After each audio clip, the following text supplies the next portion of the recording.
America Iran ನಡುವೆ ತಾತ್ಕಾಲಿಕ ಕದನ ವಿರಾಮ ಘೋಷಣೆ ಆಗಿದೆ. ಜಯ ತಮ್ಮದೇ ಎಂದು ಹೇಳಿಕೊಳ್ತಾ ಇರುವಂತಹ ಇರಾನ್ ಮತ್ತು ಅಮೆರಿಕ ಕದನ ವಿರಾಮ ವಿಚಾರಕ್ಕೆ ಸಂಬಂಧಪಟ್ಟಂತೆ ತಾತ್ಕಾಲಿಕವಾಗಿ ಅಮೆರಿಕ ಮತ್ತು ಇರಾನ್ ಕದನ ವಿರಾಮ ಇರುವಂತದ್ದು. ಜಯ ತಮ್ಮದೇ ಎಂದು ಹೇಳಿಕೊಳ್ತಾ ಇರುವಂತಹ ಇರಾನ್ ಮತ್ತು ಅಮೆರಿಕ ಕದನ ವಿರಾಮ ಘೋಷಿಸಿರುವುದು ಖಮೇನಿ ತ್ಯಾಗದ ಬಲಿದಾನದ ಫಲ.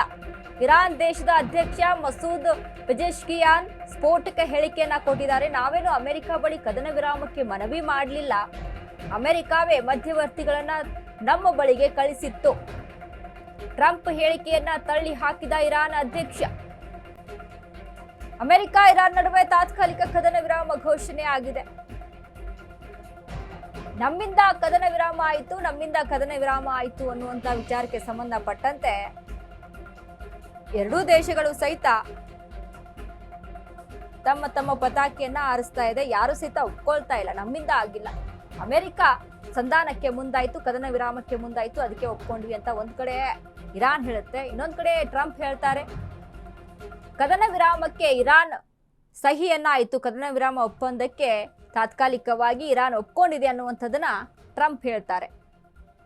ಈಗಾಗಲೇ ರಷ್ಯಾ, ಪಾಕಿಸ್ತಾನ, ಹಲವಾರು ಚೀನಾ ದೇಶಗಳು ಮಧ್ಯವರ್ತಿಕೆಯನ್ನ ವಹಿಸಿಕೊಂಡು ಕದನ ವಿರಾಮಕ್ಕೆ ಪ್ಲಾನ್ ಅನ್ನ ರೂಪಿಸ್ಕೊಳ್ತಾ ಇದ್ದಾವೆ ಅನ್ನುವಂಥ ಇನ್ಫಾರ್ಮೇಶನ್ ಇತ್ತು. ಅದು ಪಾಕಿಸ್ತಾನದಲ್ಲಿ ಹೋಗಿ ಇದ್ರ ಬಗ್ಗೆ ಚರ್ಚೆಯನ್ನ ಮಾಡಿ ಕದನ ವಿರಾಮಕ್ಕೆ ಫುಲ್ ಸ್ಟಾಪ್ ಇಡಬೇಕು ಅನ್ನುವಂಥ ನಿಟ್ಟಿನಲ್ಲಿ ಚರ್ಚೆಯನ್ನ ನಡೆಸ್ತಾ ಇದ್ದಾವೆ ಅನ್ನುವಂಥ ಮಾಹಿತಿ ಒಂದ್ ಕಡೆ ಇರುವಂಥದ್ದು. ಸೊ ಹಾಗಾಗಿ ಆದ್ರಿಂದ ಏನಾದರೂ ಕದನ ವಿರಾಮಕ್ಕೆ ಸದ್ಯಕ್ಕೆ ತಾತ್ಕಾಲಿಕವಾಗಿ ಕದನ ವಿರಾಮ ಆಯ್ತಾ? ಈ ಕದನ ವಿರಾಮದಲ್ಲಿ ಏನೆಲ್ಲ ಆಗ್ಬೋದು? ಹಾಗಾದ್ರೆ ಒಂದ್ ಕಡೆ ಅಮೆರಿಕಾಗೂ ಸಹಿತ ಹೇಳ್ಕೊಳ್ಳೋಕ್ಕೂ ಆಗ್ತಿಲ್ಲ, ಬಿಡೋಕ್ಕೂ ಆಗ್ತಿಲ್ಲ, ಆ ರೀತಿಯಾದಂಥ ಪರಿಸ್ಥಿತಿ ನಿರ್ಮಾಣವಾಗಿದೆ. ಯಾಕಂದ್ರೆ ಒಂದ್ ಕಡೆ ಯುದ್ಧವನ್ನ ಆರಂಭ ಮಾಡಿಬಿಡ್ಬೇಕು ಅಂತ ಅಂದ್ರೆ ಎಕನಾಮಿಕಲಿ ದೊಡ್ಡ ಮಟ್ಟದ ಹೊಡೆತ ಅಮೆರಿಕಾಗೆ ಬೀಳ್ತಾ ಇದೆ.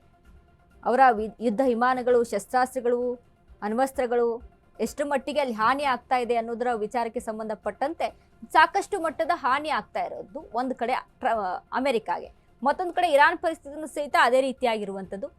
ಸೊ ಹೀಗಾಗಿ ಸದ್ಯಕ್ಕೆ ತಾತ್ಕಾಲಿಕವಾಗಿ ಕದನ ವಿರಾಮ ಆಗಿದೆ.